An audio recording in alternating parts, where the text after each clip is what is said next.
Anong gagawin niya? Horror movie yata po ito. Kung mga nagpapasaya mo sa akin, sabi ko sa akin ni Papa, isipin ko daw palagi yung nagpapasaya sa akin.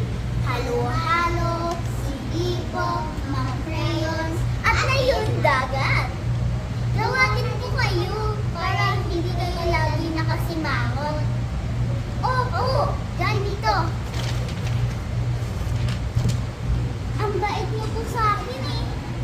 Ayan, nandito na din po kayo sa notebook ko. Salamat. Gusto mo pa? Jaira. Jaira, nasaan ka?